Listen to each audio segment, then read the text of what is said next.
Hello guys, welcome back to my channel. Guys, आज का जो हमारा सेशन होने वाला है वो होने वाला है अफ्रीकन अमेरिकन लिटरेचर, जिसे एफ्रो अमेरिकन लिटरेचर भी बोलते हैं।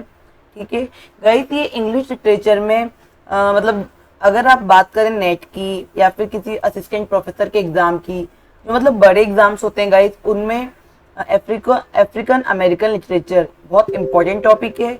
उससे अराउंड, अगर हम असिस्टेंट प्रोफेसर की बात करें तो अराउंड 7 से 8 क्वेश्चन आते हैं गाइस। ठीक है, और नेट की बात की जाए तो नेट में भी 2 से 3 क्वेश्चन आने के चांसेस होते हैं। ठीक है गाइस, तो क्या क्या इंपॉर्टेंट की फैक्ट्स है, एफ्रो अमेरिकन लिटरेचर कहाँ से स्टार्ट हुआ, कौन इसके इंपॉर्टेंट राइटर्स हैं, क्या इसमें एराज आएंगे, हम सब कुछ डिस्कस करने वाले हैं। जिस तरीके से ब्रिटिश लिटरेचर है उसी तरीके से अमेरिकन लिटरेचर है, और अमेरिकन लिटरेचर का ही एक पार्ट है एफ्रो अमेरिकन लिटरेचर। ठीक है गाइस, तो इसका लाइफ स्पेन बहुत लंबा नहीं है, लेकिन इसमें जितने भी एराज हुए हैं, एजेस हुई हैं, हम उनको भी 1 बाय 1 देखेंगे। ठीक है, तो गाइस अगर आप पहली बार मेरे चैनल पर आए तो सबसे पहले तो मेरे चैनल को सब्सक्राइब कर लीजिए। ठीक है, अभी कर लीजिए, और मेरे सेशन को लाइक कर लीजिए और शेयर कर दीजिए अपने उन फ्रेंड्स के साथ जो किसी भी तरह के लिटरेचर से रिलेटेड एग्जाम की प्रिपरेशन कर रहे हैं। तो ठीक है गाइस, और गाइस इससे पहले भी मैं काफ़ी सारे वीडियोस बना चुकी हूँ, जैसे कि इंग्लिश लिटरेचर पर और राजस्थान जीके पर। तो अगर आप राजस्थान से हैं और राजस्थान की किसी भी एग्जाम की प्रिपरेशन कर रहे हैं तो जीके से रिलेटेड आपको सारे इंपॉर्टेंट जो पेपर ओरिएंटेड है सब मैं ट्रिक से करवाती हूँ। ठीक है, और इंग्लिश लिटरेचर भी गाइस मेरा खुद का सब्जेक्ट है, तो इंग्लिश लिटरेचर की जितने भी अगर आपको एग्जाम की प्रिपरेशन कर रहे हैं तो उससे रिलेटेड सारे नोट्स आपको अवेलेबल हो जाएंगे। ठीक है गाइस, तो ज़्यादा देरी ना करते हुए चलिए शुरू करते हैं। अच्छा गाइस, एक बात कर दूं मैं कि अगर आपको मेरा ये सेशन अच्छा लगे तो मुझे कमेंट बॉक्स में लिख के भी जरूर बताइए कि आपको ये कैसा लग रहा है, कैसा लगा।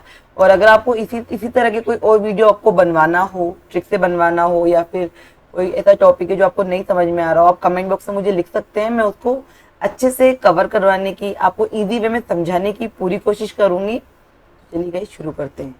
तो अफ्रीकन अमेरिकन लिटरेचर, देखिए गाइस, सबसे पहले तो एफ्रो अमेरिकन लिटरेचर की शुरुआत की हम बात करें तो कहाँ से है कि अमेरिका में जब स्लेव्स को, मतलब जो अफ्रीकन लोग थे उनको स्लेव बनाकर लाया गया अमेरिका में, तो वहां से जो कुछ स्लेव्स थे, ठीक है, जिनको मौका मिला अपने खुद के पर्सनल एक्सपीरियंसेस को शेयर करने का, या फिर अब उनके साथ हुआ, या फिर जो उनके कंटेम्प्रेरी जितने भी स्लेव्स थे, जितने भी अफ्रीकन लोग थे जिनको है ना एज अ स्लेव खरीद कर, ठीक है, एज अ ब्लैक लाया गया अमेरिका में, तो उनके पर्सनल एक्सपीरियंसेस को, इनको जिन्होंने सबसे पहले डिस्क्राइब किया, उन्हें बोला जाता है the emergence of slave narrative, क्योंकि वो स्लेव थे खुद। ठीक है, तो उन्होंने जितना भी लिटरेचर लिखा वो या तो ऑटोबायोग्राफिकल फॉर्म में था, ठीक है, पर्सनल एक्सपीरियंसेस थे, स्लेव नैरेटिव्स थे। ठीक है, तो सबसे पहला जो हमारा एज आएगा इसमें, the emergence of slave narrative before civil war. तो बिफोर सिविल वॉर मतलब 1861 से पहले है। ठीक है, क्योंकि सिविल वॉर, ये गाइस एग्जाम में क्वेश्चन प्रीवियसली आया भी था कि अमेरिकन सिविल वॉर, और उसकी एज आपको पता लगानी थी। ठीक है, तो उसकी एज थी 1861 टू 65।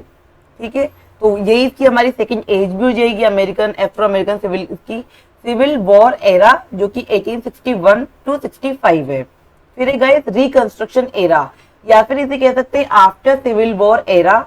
तो इसमें क्या हुआ था, नॉर्थ स्टेट्स और साउथ स्टेट्स दोनों मिलकर इन्होंने एक यूएसए, मतलब कंप्लीट यूएसए जो आज हम देखते हैं वो मर्ज हुआ था। ठीक है, तो देखो मैंने यहाँ लिखा भी हुआ है, पहले तो डेट है 1865 टू 910 तक, नॉर्थ और प्लस साउथ। ठीक है, स्लेवरी एबोलिश्ड, बिकॉज जो सिविल वॉर हुआ था उसमें स्लेवरी एबोलिश हो गई थी, स्लेवरी को बैन कर दिया गया था। ठीक है, in America. So after 1865 it was post slavery era, it consider as then. इसके बाद है हार्लेम रेनेसा। गाइस ये बहुत इंपॉर्टेंट है पेपर पॉइंट ऑफ व्यू से, हार्लेम रेनेसा, कि आफ्टर पोस्ट स्लेव एरा जो हार्लेम रेनेसा है, यही वो एरा होता है गाइस जब अमेरिका में एफ्रो अमेरिकन लिटरेचर को इम्पोर्टेंस दी गई। उसका अगर हम कहें सबसे ज्यादा जो पीक एरा था वो हार्लेम रेनेसा एरा था, क्योंकि इसमें राइटर्स ने अपने खुद के पर्सनल एक्सपीरियंसेस को लिखा, और वो अच्छे से मतलब पढ़ा भी जाने लगा, क्योंकि इससे पहले गए अगर लिखा भी जा रहा था तो सिर्फ क्योंकि वो ब्लैक राइटर्स थे, तो इसीलिए इनकी लिखी हुई जो बुक्स थी, इनका लिखा हुआ लिटरेचर था, वो इतना इम्पोर्टेंस नहीं था, ठीक है, उसको इतनी इम्पोर्टेंस नहीं मिली थी। बट हार्लेम रेनेसा के बाद इसे एज अ एक तो as a American Afro American literature में एक्सेप्ट किया गया, अमेरिका के लिटरेचर में, ठीक है, और इन राइटर्स को वो वैल्यू मिलने लगी जो पहले अमेरिकन राइटर्स को मिलती थी। तो ये बहुत इंपॉर्टेंट है गाइस। इसकी टाइम ड्यूरेशन की बात करें तो है 1920 टू 1930, ठीक है।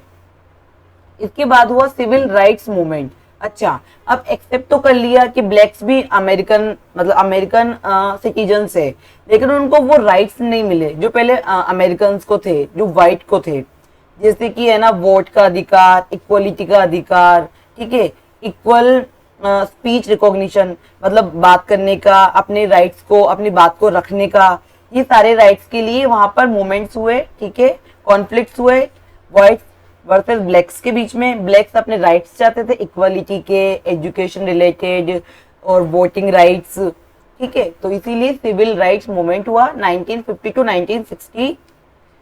This is also called black art movement, ठीक है। तो अब देखो आर्ट है तो मतलब आर्टिस्टिक, ठीक है, आर्ट से रिलेटेड लिटरेचर से रिलेटेड जिसमें मूवमेंट्स को या फिर ये मूवमेंट ज्यादा एसोसिएटेड था, ठीक है। तो इसे ब्लैक एस्थेटिक भी कहते हैं, क्योंकि एस्थेटिक का मतलब ही क्या होता है, जो ब्यूटी की बात करे, ठीक है, प्लेजर की बात करे। तो इसका टाइम ड्यूरेशन था गाइस 1960 टू 1970, ठीक है। और इसके इंपॉर्टेंट राइटर की बात करें तो सबसे पहले अमीरी बराका, ठीक है, इसके फाउंडर कहे जा सकते हैं या फिर लीडिंग राइटर कहे जा सकते हैं ब्लैक आर्ट मूवमेंट के। इसके अलावा निक्की जोवानी, माया एंजेलो, रिचर्ड राइट, ये सब बहुत इंपॉर्टेंट राइटर्स हैं, ठीक है गाइस। तो इसीलिए ब्लैक आर्ट मूवमेंट को आर्टिस्टिक मूवमेंट भी कहा जाता है।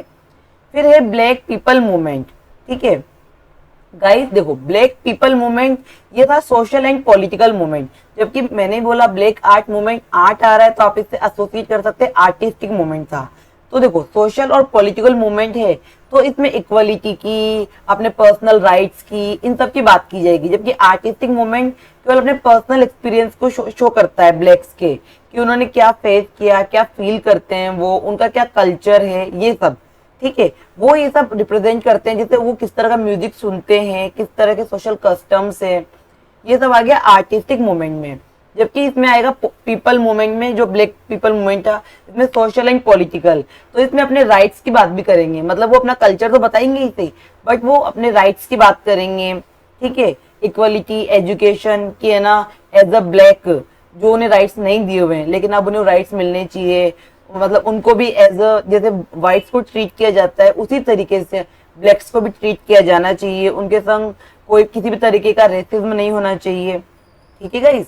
तो अच्छा एक बात और कि ब्लैक आर्ट मूवमेंट और ब्लैक पीपल मूवमेंट ये दोनों नॉन वायलेंस मूवमेंट थे, जबकि अब आएगा एक ब्लैक पावर मूवमेंट, वो वायलेंट मूवमेंट था, ठीक है। तो हाँ, जिसे ब्लैक पैंथर मूवमेंट भी कहते हैं, तो ब्लैक पैंथर मूवमेंट ये वायलेंट मूवमेंट था। तो ये इतने सारे मूवमेंट से गए, स्टार्टिंग आज से हम स्टार्टिंग कर रहे हैं और ये सारे मूवमेंट है जो मैं 1 बाय 1 पढ़ाने वाली हूँ आपको, ठीक है। लेकिन मैंने पहले एक बार ब्रीफिंग कर दी इसकी ताकि आपको पता हो कितने सारे मूवमेंट्स है, किस किस पार्ट्स में डिवाइडेड है, Afro American history, Afro American literature. तो आई होप गाइस मेरा ये सेशन आपको पसंद आया होगा और मैंने जितना भी समझाया मैंने कोशिश की आपको बहुत सिंपल वे में, और मतलब मैंने बेसिक अंडरस्टैंडिंग आपको क्रिएट करने की कोशिश की है ताकि इन फ्यूचर अब हम 1 बाय 1 इन स्टेजेस को देखेंगे, इन एराज को देखेंगे तो आपको अच्छे से समझ आ जाएगा, ठीक है गाइस। तो अगर आपको आज का सेशन अच्छा लगा तो कमेंट बॉक्स में मुझे लिख के बताइए। और चलिए गाइस आज का सेशन यही एंड करते हैं, मिलते हैं नेक्स्ट सेशन में। इसका ये तो पार्ट 1 समझ लीजिए आप, ठीक है, अभी काफी सारे पार्ट्स आएंगे। तो ठीक है गाइस आज के लिए इतना ही, मिलते हैं नेक्स्ट वीडियो में, तब तक के लिए बाय, जय हिंद।